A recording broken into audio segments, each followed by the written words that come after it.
नमस्कार, news for nation देख रहे हैं और मैं हूं आपके साथ रंजन सिंह। बता दें आपको कि बिहार विधानसभा का चुनाव होगा, लेकिन उससे पहले पार्टियां अपने संगठन को मजबूत करने में लगी है। नीतीश कुमार की पहले बात कर लेते हैं, क्योंकि बिहार के मुख्यमंत्री हैं। बात करेंगे आरजेडी की भी और भारतीय जनता पार्टी की भी। तो नीतीश कुमार की पार्टी की अगर बात की जाए तो इन दिनों नीतीश कुमार सिरे से अपने संगठन को सुलझाने में लगे हुए हैं। प्रदेश सचिव बदल रहे हैं, उपाध्यक्ष बदल रहे हैं और पूरी लिस्ट जारी कर रहे हैं। वो खबरें आपने देखी है किस तरीके से नीतीश कुमार ने अपने संगठन में बदलाव किया। हालांकि हम उस पर ज्यादा चर्चा नहीं करेंगे, लेकिन प्रदेश अध्यक्ष कब बदलेंगे? आखिरकार जो भारतीय जनता पार्टी है उसने अपने प्रदेश अध्यक्ष दो बार बदल दिए। पहले तो सम्राट चौधरी को बनाया और उसके बाद चुनाव खत्म होते ही भारतीय जनता पार्टी ने अपने प्रदेश अध्यक्ष बदल डाले।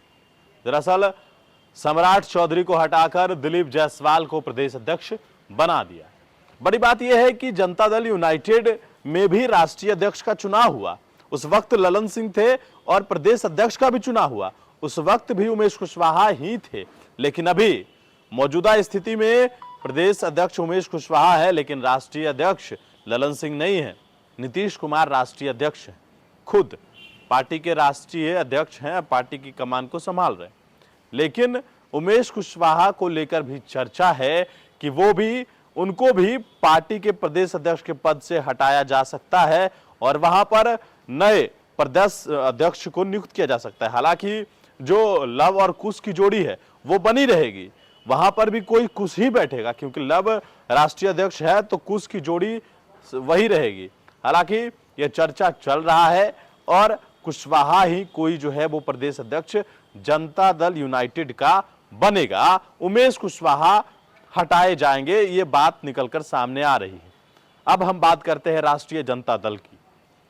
तो एक लंबे समय से प्रदेश अध्यक्ष बने हुए हैं जगदानंद सिंह।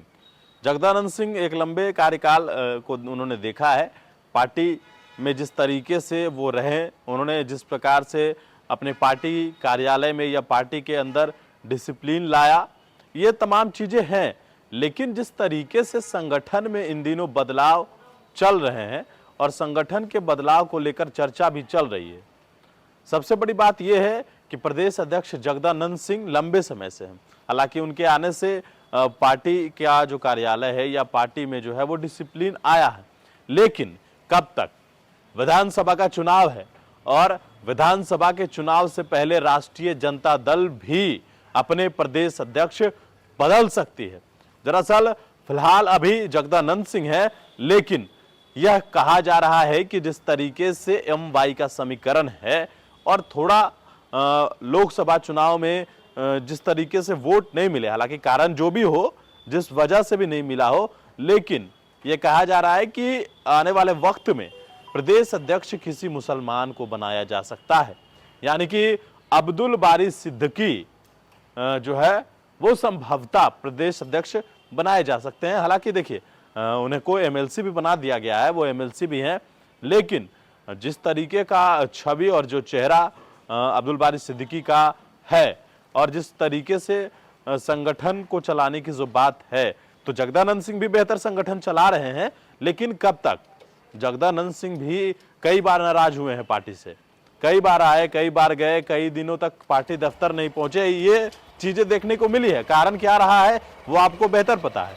लेकिन जो बातें हो रही है कि चुनाव में राष्ट्रीय जनता दल किस तरीके से मजबूती करे, कैसे मजबूत हो, क्या जिस तरीके से लोकसभा चुनाव में तेजस्वी यादव घूमे उससे बेनिफिट हुआ या नहीं हुआ, ये तो वक्त की बात है। लेकिन जिस तरीके से 4 सीटें आई तो कहीं ना कहीं नुकसान तो हुआ राष्ट्रीय जनता दल को।